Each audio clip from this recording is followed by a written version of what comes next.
Parents, good morning. My name is Michael Molinar. I am the MYP coordinator. Next year I will be assuming the role of DP coordinator as well. I'm very excited to have all of you here to provide an introduction to the diploma program. And with me, my colleague, Justin. Hi everybody, I'm Justin Kearns, secondary school counselor here at KSRP. And I've worked as a personal, social, academic, and college and career counselor over the past 15, 16 years. So I'm excited to talk to you about the IB, but also to our first talk and getting to know universities and life after KSRP.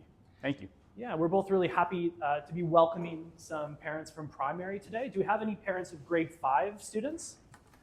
Ah, okay. Right. Yeah, please keep in mind that in preparation for our transition from grade 5 to grade 6, we do also have some introduction sessions about the MYP. So we're kind of doing a bit of a leap looking at the diploma program. Any grade 4 parents? Ah, okay. Grade 4. Grade 3 parents? That's a grade 2? Grade 2? Grade 1? Okay, I think you win a prize for having the youngest who is here. There you go. That's for you. Yeah, you're so welcome. Well, let's get started. There is a lot of information in today's presentation. It is very informative, and we will share all of these slides with you. So please don't feel a sense of urgency to write everything down. We'll be happy to share it afterwards. We want to start with a little bit of a brainstorming activity. You're welcome to speak with someone around you or a silent reflection. Why do you believe the diploma program is the ideal preparation for university? We're really eager to share some of the reasons why we believe it is, but it'd be interesting just to take a moment. What's your perception of why the diploma program is the ideal preparation for university? Please just take 3 or 4 minutes. Have a little think. Let's take a minute now. I've just handed out a resource that's published by the IB, and it includes 10 reasons that they identify why the diploma program is the ideal preparation for university. And this resource will make up the structure of our presentation today as we look at these 10 reasons in depth. So I'm curious, as you look this over, take another few minutes. Are you surprised by any examples that they've included, or are you surprised by anything that's not on this list? Let's take your time, give it a read a little bit more. So we're going to look at these reasons predominantly in order, but the first reason, number 1, we're going to save that for the end, and Mr. Justin is going to speak at length. So firstly, IB students care about more than just results. Part of the core of the diploma program is creativity, activity, service. And all students, all diploma program students, need to initiate different activities that allow them to engage in acts of creativity, activity, and service. Sometimes in isolation, but also more often how elements of these can overlap. When we look at creativity, experiences that encompass original thinking, including artistic activities. These are our artistic endeavors or original thinking that take place outside of the classroom. So it does try to foster those creative qualities in our students. Activity, in terms of encouraging a healthy lifestyle, being involved in sports, being involved in athletics, is also at the core of the diploma program, as well as service and elements of community service. So as diploma program students, we will have a CAS coordinator who serves as a guide within the school to help encourage students to find those opportunities. And also as a school, we have a duty to help create some of those opportunities for students. Something that happened very recently was our Week Without Walls excursions.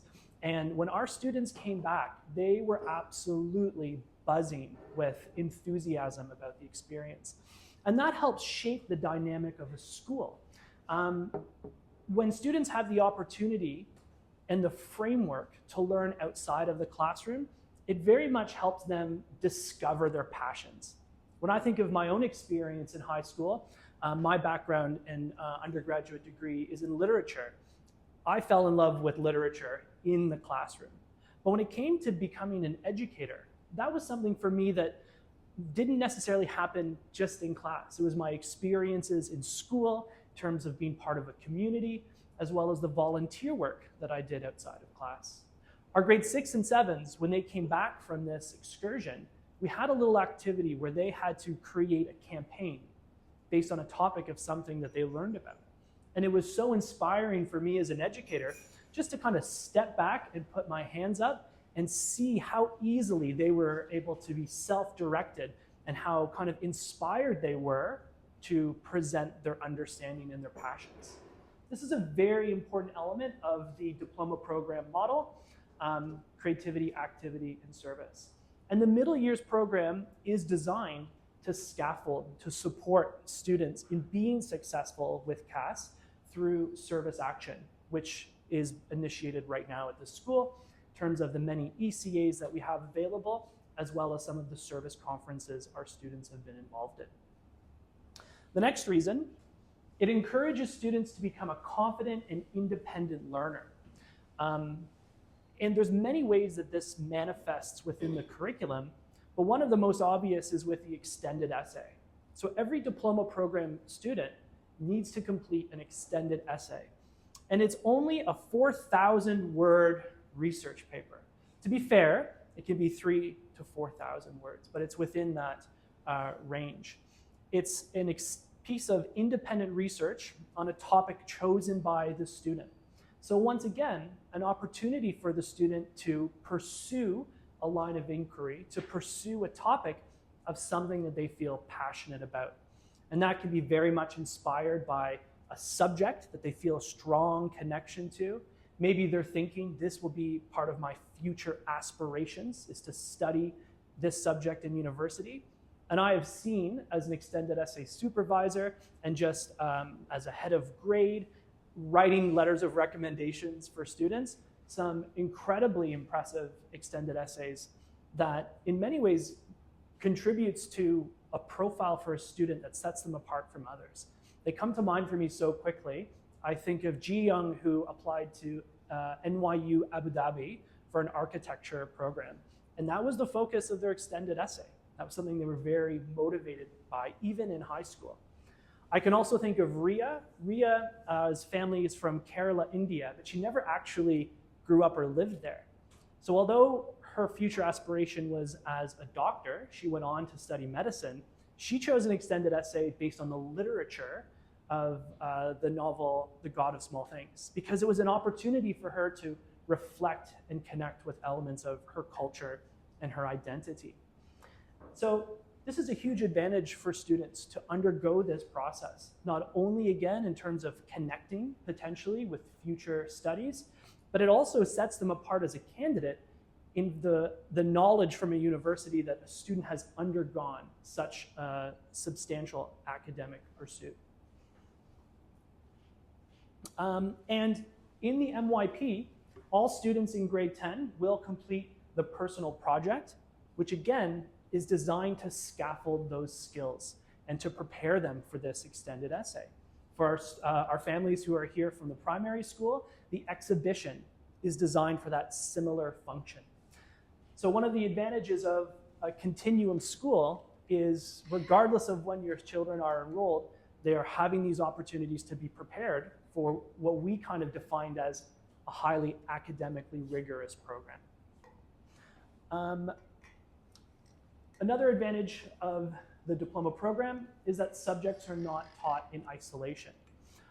All DP students will complete a theory of knowledge class, which provides the opportunity for students to make connections between subjects. And once again, if we think of the progress from the PYP to the diploma program, PYP is transdisciplinary learning, not isolated subjects, but learning units of inquiry grounded in authentic real-world contexts. When students move to the MYP, they will experience interdisciplinary learning. Again, authentic learning. There are also connections through the global contexts and the concepts of the program. And when they get to the diploma program, they have the dedicated theory of knowledge course. It is a course that helps student awareness in terms of the interpretive nature of knowledge, That course exists on its own, but individual subject teachers also make connections to it within their subjects. So the idea is that they still have a cohesive experience of learning that ties together these different subjects. Graduates are globally minded. The example provided here is looking at language acquisition as an example. And we see some of the key themes of language acquisition, and all students enrolled in the diploma program will take a language acquisition course. Social organization, sharing the planet, identity, human ingenuity. So these core themes help students expand their understanding of a globalized world. But it doesn't exist solely in terms of the language acquisition course. When we look at each subject group in the diploma program, there is a strong foundation in encouraging global mindedness. In terms of language and literature, there are requirements to study translated texts. There are requirements about a diversity of literary texts from different parts of the world. It extends right down to maths, where they stress the universal language of mathematics and its origin in the world's great civilizations. So global mindedness is embedded in all of the subjects in the diploma program. This is one of my favorites. Mr. Justin, would you like to read the caption here for everybody? I'd love to. I love this one. After 20 years of schooling, your aptitude test shows that you are skilled at just one thing, taking tests. So the idea is the IB in the diploma program assesses more than just examination techniques. The nature and the design of assessments are not that a student gets a textbook, memorizes as much as possible, and then regurgitates it on a multiple choice tests. The diploma program is grounded in conceptual understanding, not just knowledge of our individual subjects, but how does this relate to larger concepts? Students learn to understand, not just memorize facts or topics in preparation for exams. If we look at language and literature, we can see some of the 7 course concepts that are at the foundation of everything that students study. Here we have economics, some of the key concepts that exist within this course. The assessments are grounded in students showing an understanding of these concepts and transferring and applying knowledge and skills. And once again, universities recognize this. They recognize that when they take a diploma program student on as a student in their institution, that this is the background that they are coming from and the likelihood of their success and flourishing within their institution. The IB also encourages critical thinking. Students will learn how to analyze and evaluate issues, generate ideas, and consider new perspectives. And this is grounded in the approaches to teaching that informs teachers' lessons planning and the progress of their units. Quite often, within the diploma program, students are engaging in guided and free inquiry. So the teachers may choose topics or questions, but students have the opportunity and the necessity to explore these independently. And I can speak of my own experience for 10 years teaching the diploma program. When my students get halfway through grade 12, I've got it pretty easy, right? Because I'm presenting ideas, I'm asking them questions, and they have an amazing aptitude to be able to research, to be able to analyze, and to be able to evaluate ideas. Over the past few months, we've had our DP and MYP consultant come to the school and speak with students. And during these conversations, there are so many students who have said, particularly for more traditional curriculums, this is such a great experience. My teacher doesn't just stand there and talk to me, right? That was the main piece of feedback, is that they feel empowered, that they feel confident, and they feel capable as independent learners. And once again, university professors, they're going to present a lot of information to students, but it's up to them to engage with it critically and meaningfully and make sense of it. And the diploma program, through the use of inquiry as one of our approaches to teaching, very much prepares them for that success. DP students have proven time management skills. This starts as early as grade 6 in the MYP, when students begin with 8 different subjects, and the very strong emphasis on approaches to learning skills.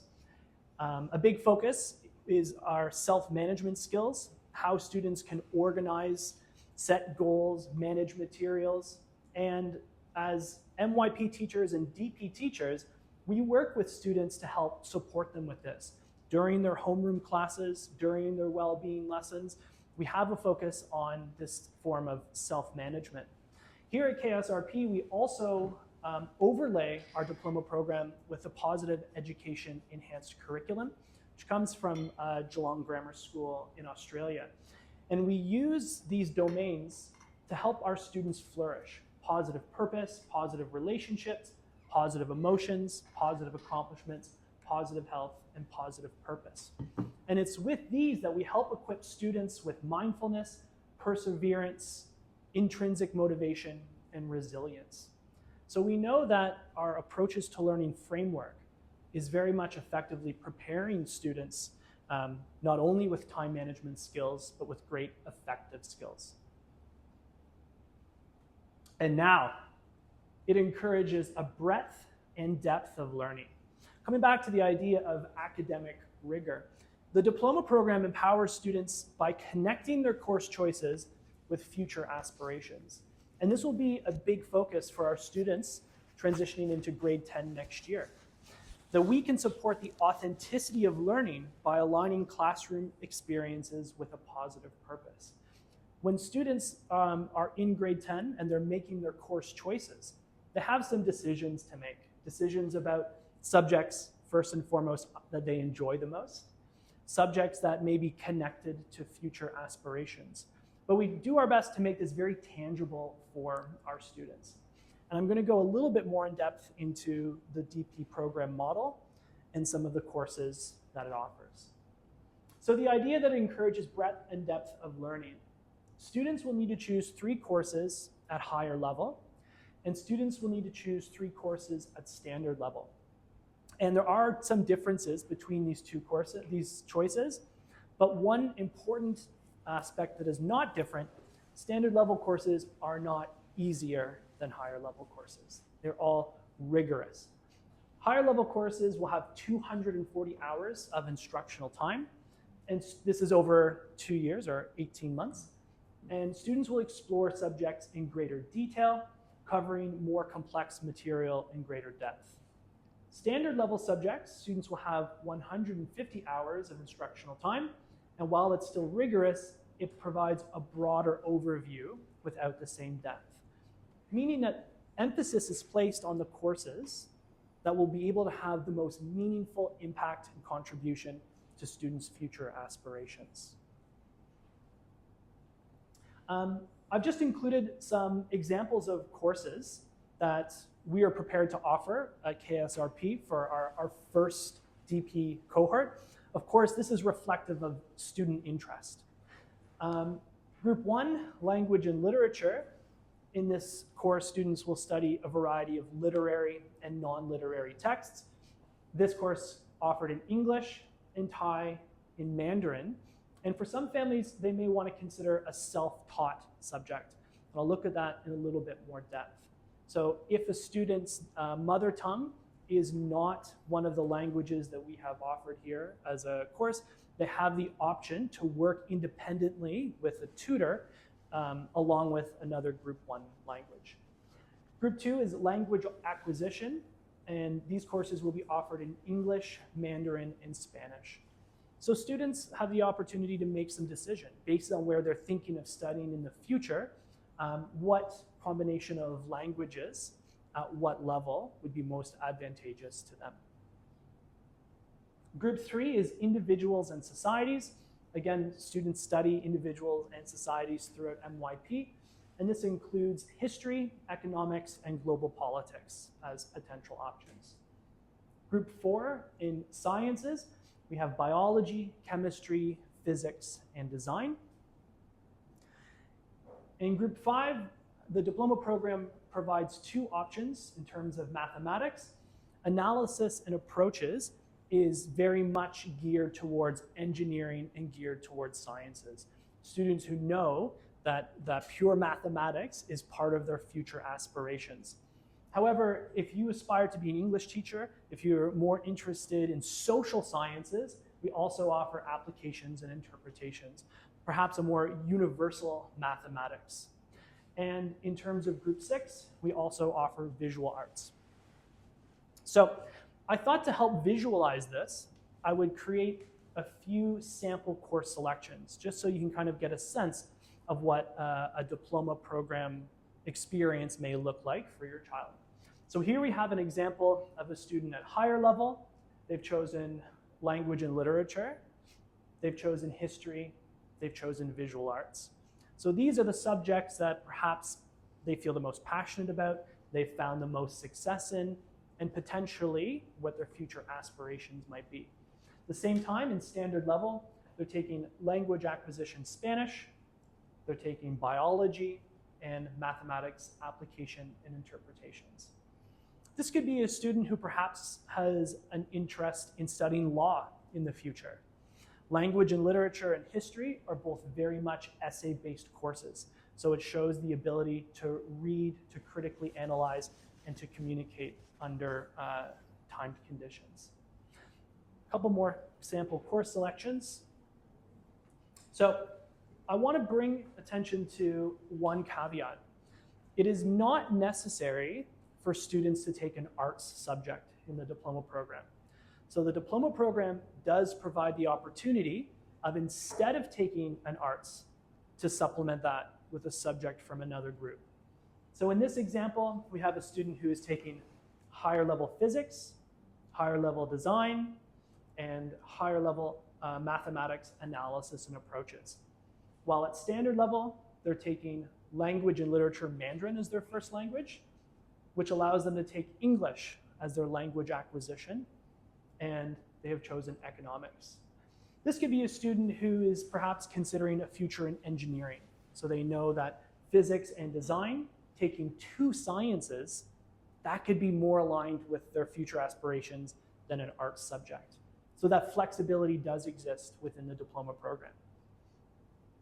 I have a couple more. This student has chosen higher level biology, has chosen higher level chemistry, higher level analysis and approaches. While at standard level, they're taking group 1 English. I'm going to jump down here, group 3 history, and here Spanish ab initio. And I wanted to introduce this idea that when a student moves into the diploma program, their language acquisition course, they have the option of taking an ab initio instead of a standard level. And what that means is they have no formal education in that subject, in that language. They're taking that new language from scratch. And that's where this course meets those students. So if this student has studied Spanish from MYP 1 to 5, they are not permitted to take ab initio. Maybe the student has studied Mandarin throughout MYP, and they're thinking, I want a new challenge. I want to learn Spanish. They have that choice. I heard some guesses. What do you think the future aspirations could be for this student? Doctor or scientist? Yeah, absolutely. This would be opening a pathway within the sciences and potentially towards medicine. And my last one, this student has chosen language and literature, history, and global politics. So again, a student who is not interested in pursuing the arts, instead of an arts subject or a second science subject, they have chosen 2 subjects from individuals and societies, history and global politics. We can see that this student has group 1 self-taught Korean. So this is a student whose mother tongue is Korean. Take note, this student also has 2 group 1 subjects. So they do not take a language acquisition, and this contributes to them graduating with a bilingual diploma. They're also taking chemistry and mathematics application and interpretation. So you don't have to take one subject from one group, which means like if you're more focused on science two subjects from group 4, for example. That's right, but the only subject that the two sciences can come from would be the arts. So you couldn't, for example, say, I want to study English and not take another language.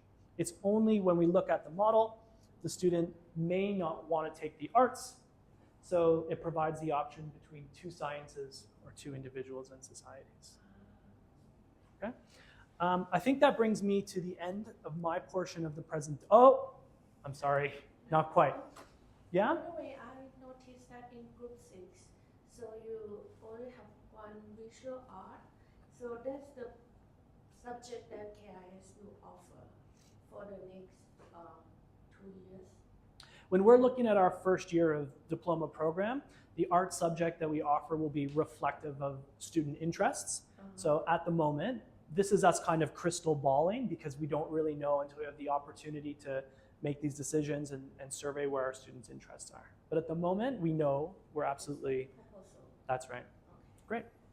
So before I pass it over to Justin, when diploma program students apply to a university, they apply with a score out of 45. Now they have 6 subjects. They can score a total of 1 to 7 within that subject. Our MYP parents are very familiar with this scale. So that actually equals 42. However, when students complete the Theory of Knowledge course and they complete their extended essay, their success with these two elements of the core can also provide an additional 3 points. And we can see here that TOK and the extended essay are graded on an A, B, C, D scale, and these grades can amount to an additional 3 points when they apply to university with that score out of 45. Okay. And now I will pass it over to Mr. Justin. If you have any questions towards the end, I'm more than happy to answer. Thank you, Michael. You're very welcome, Justin. So, I know you've been waiting, but we're going to take it back to number 1 right now. And I want to read this statement to you, which I thought was quite bold. Research shows that DP graduates are much more likely to be enrolled at top higher education institution than entrants holding other qualifications. So when I saw this and I talked to Michael about it, I wanted to see some data or some research to support this. So we're up here talking to you about all the benefits of the IB program. Of course, we're an IB school, so you might be saying that's natural. But we also want to show you what other people are saying about the IB program, and most notably, admissions officers for universities in the future. So this was a survey that was done of University Admissions Officers report. They answered the question, how well do you think the IB diploma versus A levels prepare students for university? I will say that this data is a little bit older than what I would like. I believe it's 2017, but I would expect that the data and the numbers would be very similar if you were to offer this today. So a couple things that I want to point out.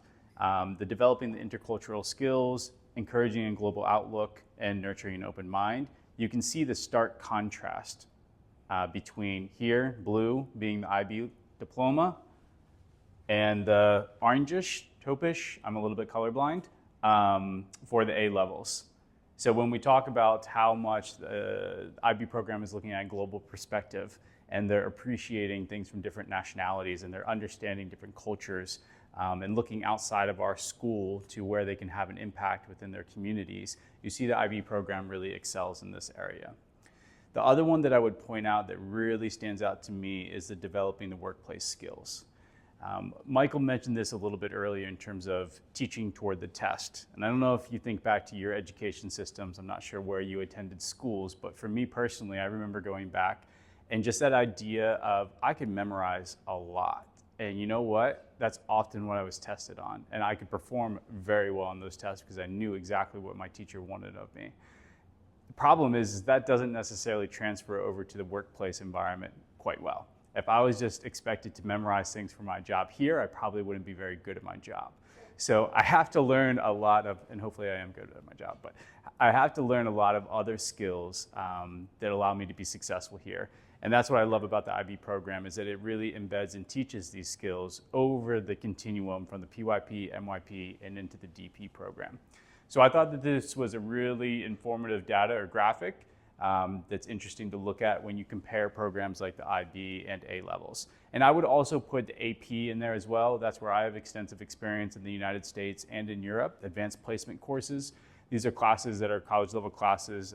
It's American-based curriculum. They're 1-year classes. They're very intense because they're 1 year, but they assess students typically with multiple choice questions. So they give you one question, you get 4 answers, you circle a bubble, and that's the answer, and that's what you put down on the test, which is very different from IB exams, where it's much more written analysis and having to think a little bit deeper about the questions as opposed to just looking at the multiple choice response. Okay? So here's a little further data. You can see how many universities are receiving IB transcripts from around the world in 110 different countries, fully recognized as qualifications for British, Canadian, American, European, and Asian universities. And I'll take a look a little bit more in depth in just a moment on those. Students can earn college credits for IB diploma courses, which I think is really important for us to know. Every university will look at high school credits a little bit differently. Some may just say for your IB courses only with this certain score, we're going to offer this number of credits, okay? Depending on where you go, they may reduce that number of credits because they really want you to be taking the curriculum from them at their university. And what that really means is they want you to pay them to be teaching your child as opposed to getting too many credits from a high school setting. But it is really important to know that based on the scores that they can receive on their IB higher level or sometimes standard level courses, they can receive college credits. And of course, we've already talked about the firm foundation that the IB program provides. You know, from my experience, and Michael was talking about this as well, our students often come back to visit us after they've graduated and tell us about their experiences when they've been in university, and they say how well the IB program has prepared them. And they find that first year of university to be quite smooth because they're used to a lot of what is being asked of them in university because they already had it asked of them when they were here with us in high school. And if you're looking for a little bit more of a tutorial from university professors or universities directors of admissions, you can take a look at this video. These are university reps from University of Penn, Georgetown, I believe Stanford is in there, talking about why they like IB applicants and how they can stand out amongst other students who are applying with different programs to their university. And if you really want to go in depth, this right here will take you to a place within the IB that you can actually look to see what universities accept what IB courses and at what scores. So it gives you all the data, and this information is actually based on the university websites, and it's pulled from those websites into this database. So you can target a particular school in the UK and say, my child wants to go there. What is it they're typically looking for them to receive in these particular subjects in order to be admitted? Okay? These are text heavy, and you can read those when we send the presentation out. So a few things that we're going to be doing here at our school to prepare your children for university admissions process. We're of course going to be assisting in selecting the IB courses that match your child's passion areas, interests, and strengths. You know, we're a small school right now, so we have the ability to have that one-on-one individualized attention to walk them through the potential options. One thing that we're going to be doing for that is we're going to use a college counseling platform called Unifrog. Unifrog offers a lot of different tools and search criteria that you can use to research universities, majors, all around the world. Another thing that they do is they offer a lot of interest inventories, personality tests, where you can help to start to figure out where your passions are, where your strengths are, and use that information to help guide you in your course selection process, okay? Not only just in your university or major selection in the future, but what you really want to study here in high school. So the nice thing about Unifrog is they have a gigantic careers library, so you can learn about all the different careers that are out there in the world. You can search by subjects in universities. You can actually take little courses that they offer within the program. They can search for opportunities, as I said earlier, UK, US, Canadian, Asian, European universities, and they have entry requirements and entry data for each of these regions within their platform. They're one of the only programs that offers that. When do they start using Unifrog? Great question. So Mr. Michael and Ms. Tracy and I have a call with Unifrog today at 11 o'clock to go through the onboarding process of how we're going to get our 9th grade students onto the platform. And then we expect to roll this out after Songkran, after the April break, during our well-being and community time classes with our 9th graders. And we'll start doing some of the interest inventories. And we'll also take time for them to record their activities from 9th grade here, and they can upload that into Unifrog. So we'll be able to keep track of all that information for the future. Do you extend it to like MYP, like start from grade 6 onward or grade 9 onward?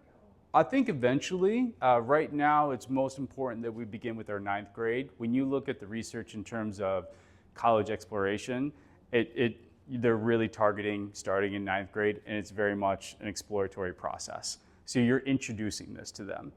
The goal is to not overwhelm them by providing too much information too soon to make it all about the university. We want it to be about the learning, but 9th grade, they really need to be exposed to it. So that's what we try to do during this time period. I'm sure there's consideration for looking at 8th grade, 7th grade, and we could talk about that on our conversation or on our call today with Unifrog to see what they recommend. So we're uploading this information into Unifrog, into their locker, or helping them to create a resume is really helpful, is that in the future we're going to employ a full-time college counselor, and this individual is somebody who's going to work with your children to help them to prepare their applications for the future, and also to help to understand the entry requirements for each of the different universities or different regions that they might be applying to. So this information that they put into Unifrog will be stored there, and that college counselor can reference back to it. It also is a nice feature for students completing their teacher recommendations, and also to sending their transcripts and everything off to universities in the future. Okay, so a couple of the different pathways. I've provided some links in here if you want to do some future research on what it takes to be admitted to UK universities, US, Australian, and they're all a little bit different. The thing to remember is that the IB program prepares students to apply to all these regions and all these countries. I lived in France for quite a while, so I had a lot of students going to Europe and a lot of students going to the UK. And what the UK does, they have a UCAS system. You can apply for 5 universities, and we try to encourage students to apply to universities on a continuum. So you have your kind of reach schools, and you have your schools that you feel pretty confident that you'll be able to get into based on where you're projected to score with your IB results. And when you apply to those 5 schools, they'll come back and say, okay, we're gonna give you a conditional acceptance. A conditional acceptance means that they'll say, we know you're applying for engineering, and we see that you're taking physics, and we see that you're taking higher level math. So for those classes, we want to see you score 6s in both of those. We also want to see you score a 5 in your IB higher level English class. And overall, we want you to have a 35 to be admitted to our university. If you do that, then you're accepted fully, okay? And you don't end up finding out that final result until typically July, when you would be get your results from the IB program, okay? So the UK university does, like I said, these conditional acceptances. And it's an exciting time for students. It's also a little bit stressful because the majority of the students that I've worked at with international schools have applied to multiple countries in different regions. So you're finding out information during different times of the senior year. The United States, where the UK is much more exam results based, the United States is much more holistic. So they're looking at the creativity, action, and service activities that you're doing outside of school. They're looking at leadership opportunities that you have within the school that you took advantage of. They're looking at continuity of what you've been doing over the time, 9th, 10th, 11th, and 12th grade. Did you stick with some of the things that you started in 9th or 10th grade and continue them in 11th and 12th grade? So they are looking at that whole application. And as opposed to the UK, they're not as interested in the IB exam results because they're going to provide their decisions before those results even come out. They're looking at how you performed in your individual classes on the transcript that you receive. So those scores 1 to 7, that's what they'll be looking at to make those decisions. Again, remember though, those scores of 1 to 7 are great predictors of how your child's going to perform on the overall exam when they end up taking that in the spring. Okay, so they know kind of expect where you're going to end up scoring. And we didn't go into that too much. I won't go into great depth, but I will say my experience, IB teachers are great at predicting where students are going to end up performing. So it's not the situation typically where a student is predicted to get a 6 and they end up getting a 2 or vice versa, okay? It's usually they're pretty close to where they are actually scoring within the class. So the United States, you can apply to many universities. I don't recommend applying to 20, 30, 40 schools.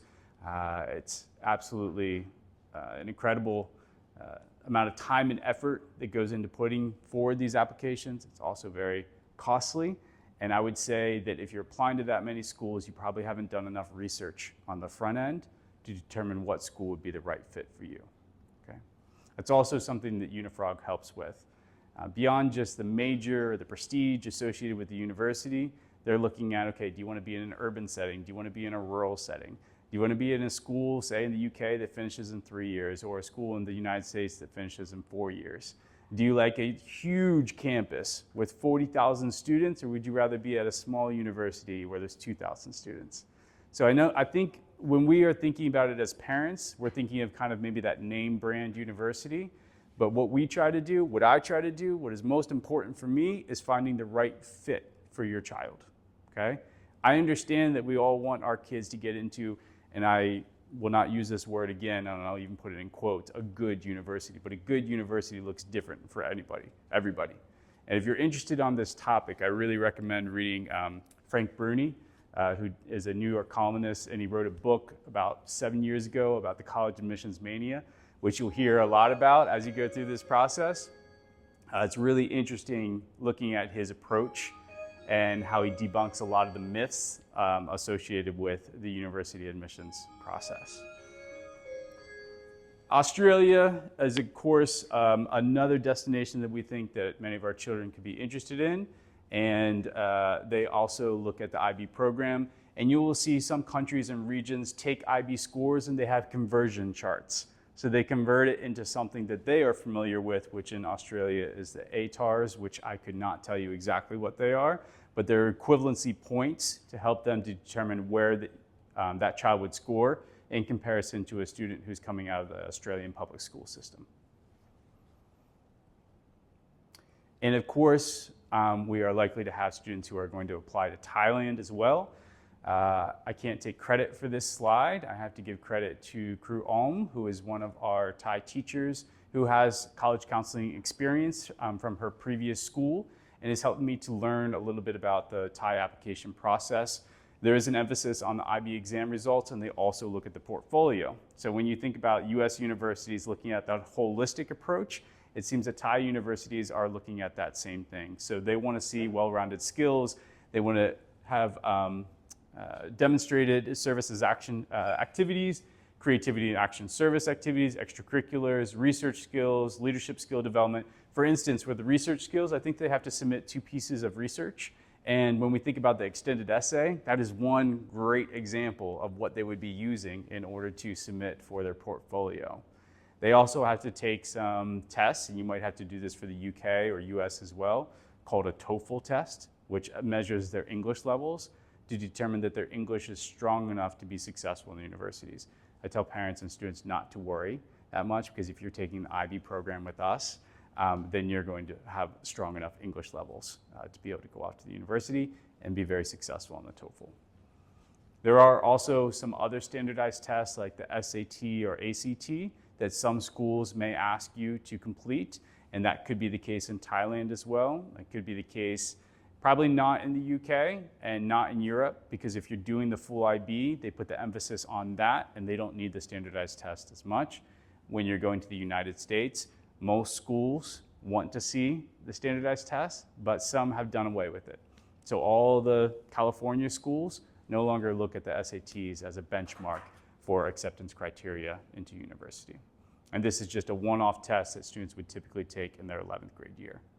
So just like for the students, we don't want to give you too much information that overwhelms you or causes stress right now, but just to say that we have systems in place to get your children prepared adequately for university after high school here. It's a lot of information that you received today. I think we're at the point where we could